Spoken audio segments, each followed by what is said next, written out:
Khan is in conversation with Finance Minister Arun Jaitley. Let's cut across.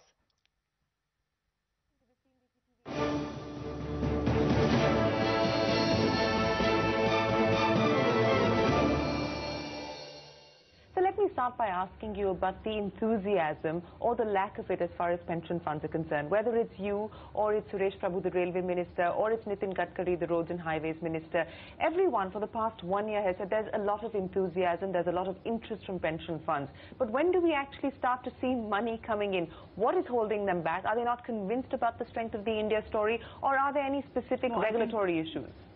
I think everybody is convinced about the India story.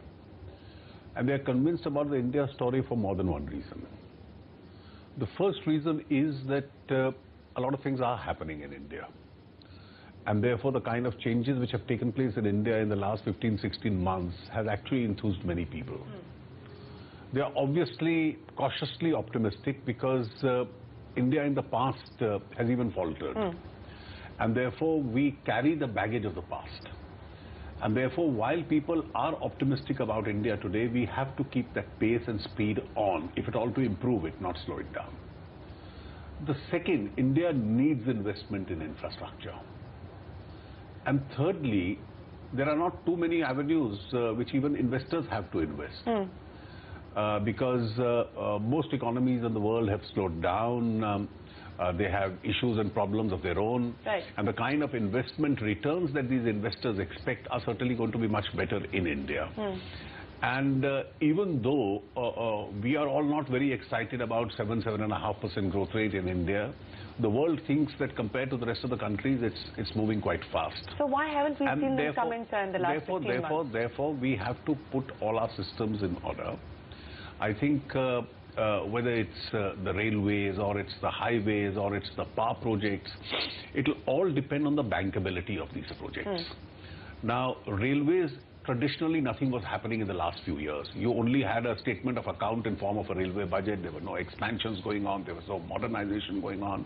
It's now that Suresh Prabhu has started that process of attracting big investment into the railways.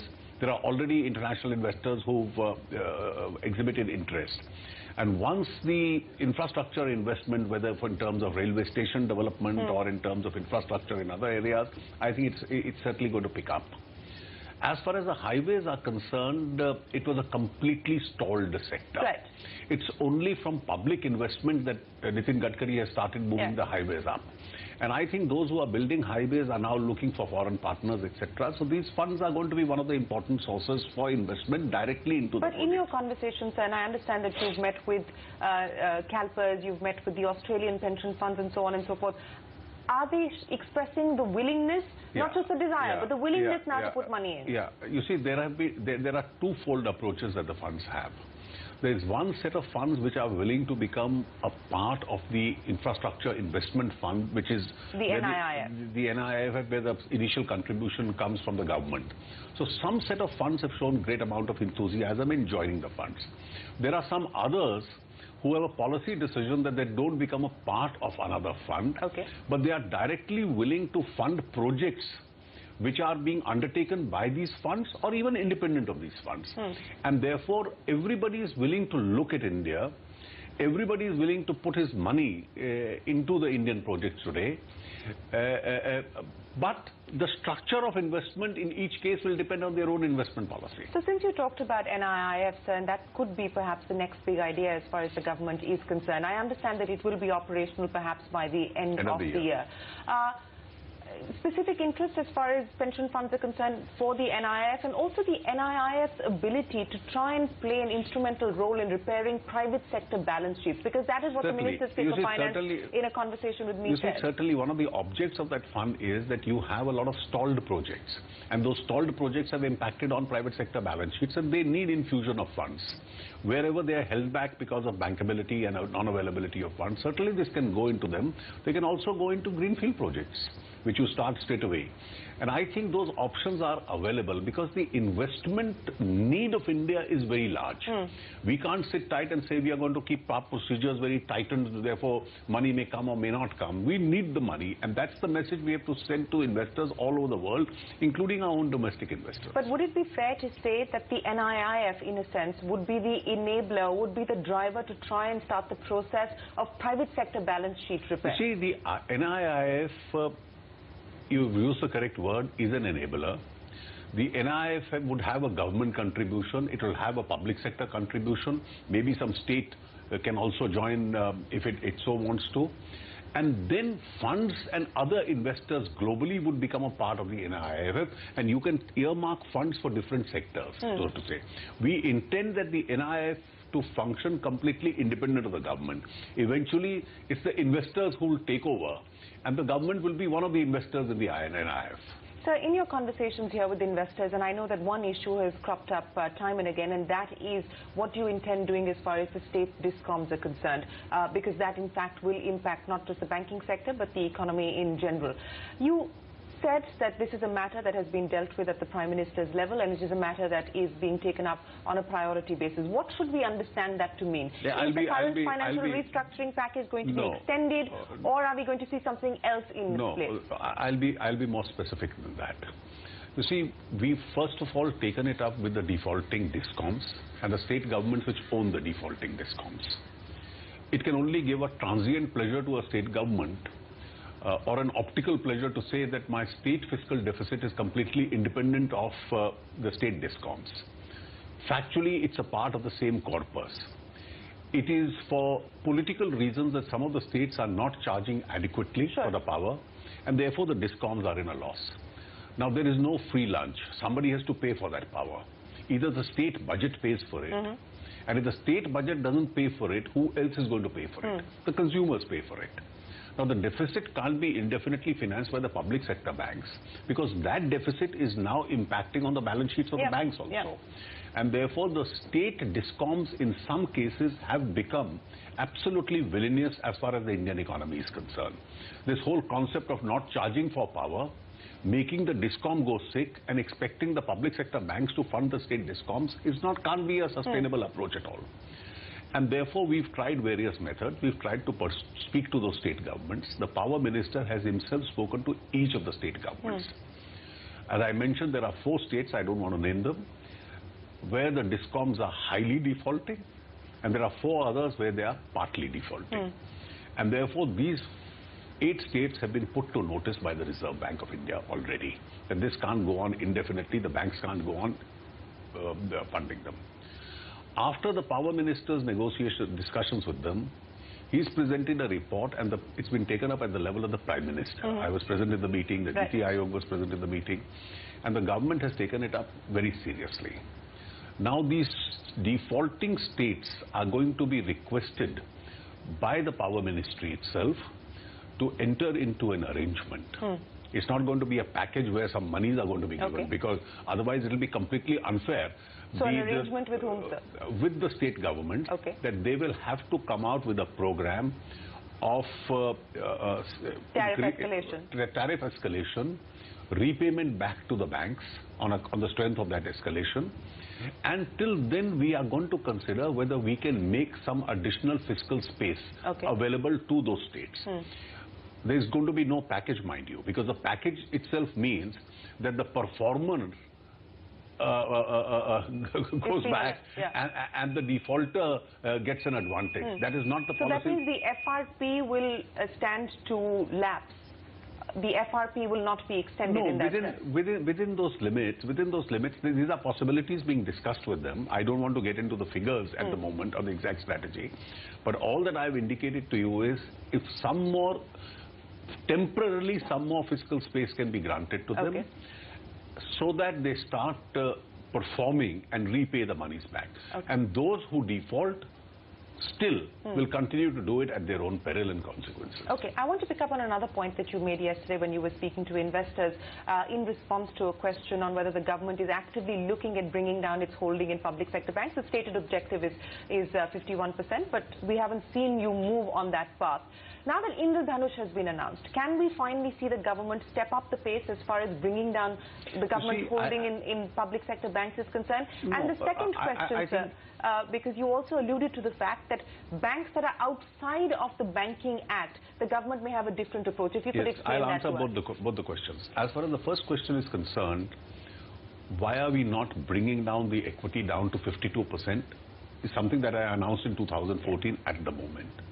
When a bank has a weaker balance sheet and a higher NPA, is it the right time for the bank to divest at that time? The answer obviously is no. And therefore, I have first to strengthen the banks. And therefore, as a part of strengthening of the bank, I am inducing further capital into the bank. I am addressing all the three sectors which are responsible for the NPAs. The highways, the steel sector and the roads and the power. So we've moved on all three. Once I am able to bring these three sectoral NPAs down and are able to induct some budgetary capital into these banks, strengthen these banks, it's only then that their equity should be divested and brought down to 52%. That is the response to your first question. My response to your second question is that as far as the public sector banks are concerned, 52% can remain. Now, banks have come up with several legitimate questions to me, for which I have not been able to give an answer to the public sector banks yet. The first is, every time they are working out practical solutions to the NPA problem, whom to fund, how much to fund, whether additional funding is to be given or not, every banker has at the back of his mind a problem. If I take the risk of taking this decision, will I be hauled up under the Prevention of Corruption Act? Sure. 10 years from today? The second, and last week I had a meeting with chairpersons of several banks and the banking department, where public sector banks are today crippled as a result of a judgment of the Bombay High Court, which has been affirmed by the Supreme Court. The private sector banks are all going to universities and colleges, recruiting the best for campus recruitment, and the public sector banks, because they are bound by the constraints of being government institutions, have been now prevented from any such recruitment. So they'll have to go by their traditional exams, etc. So we are finding an alternative route to that. There's some strategy we've worked out. Therefore, even though the public sector banks will only come down to the 52% level, and these two problems will remain, these are the handicaps under which public sector banks are functioning, there's a little flexibility we have with regard to banks which are not under the Banking Companies Regulation Act, for which no amendment is required, which are only registered with the Companies Act. The Axis Bank, for instance, and that's the model, where through various government instrumentalities, there's a major shareholding that the government has, but the government maintains an arm's length distance, and it's a bank which has done remarkably well. And therefore, can we, with regard to any other institution that we have, the IDBI, follow that model? Okay. And therefore, its levels of professionalism, its level of quality, its freedom of decision making, its autonomy, etc., can be maintained. I must tell you that in the last year and a quarter, we've tried to bring in that level of professionalism with all its constraints, even in the public sector banks. The appointments have totally been professionalized.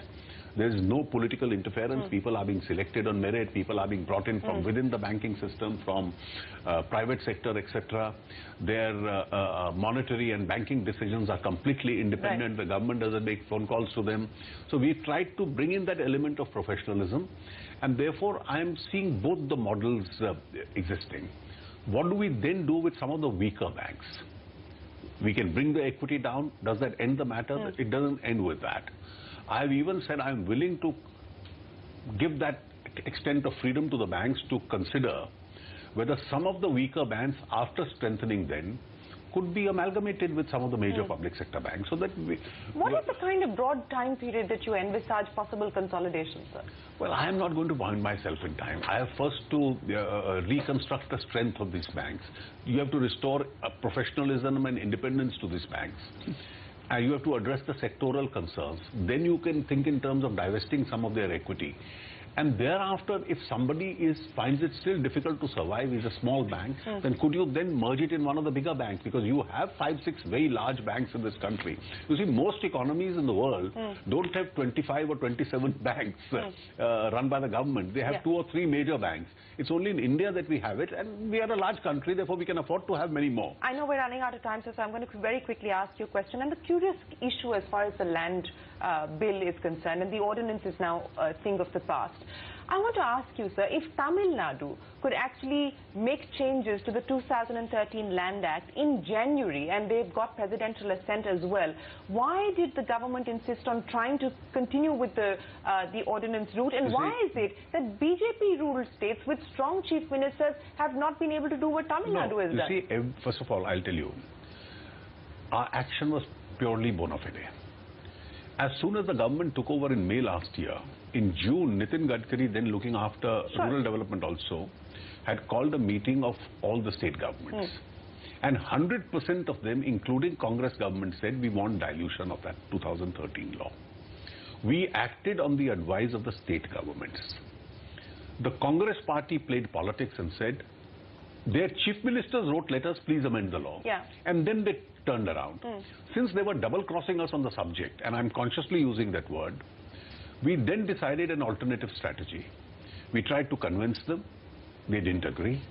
Since it's a concurrent list subject and the states can amend it, then the more progressive chief ministers came back in the Niti Aayog meeting and told the Prime Minister, we don't want a stalemate at the center. If you can't do it, give it to us the right to do it. And we said, go ahead and do it. But Tamil Nadu did it even before the Niti Aayog Tamil Nadu meeting, did it because Tamil Nadu had read the constitution much better than the other states. They knew it's a concurrent list. You're acknowledging the fact that you perhaps didn't we knew. We always knew it's a concurrent list subject, and therefore and that's why we agreed to the Tamil Nadu request.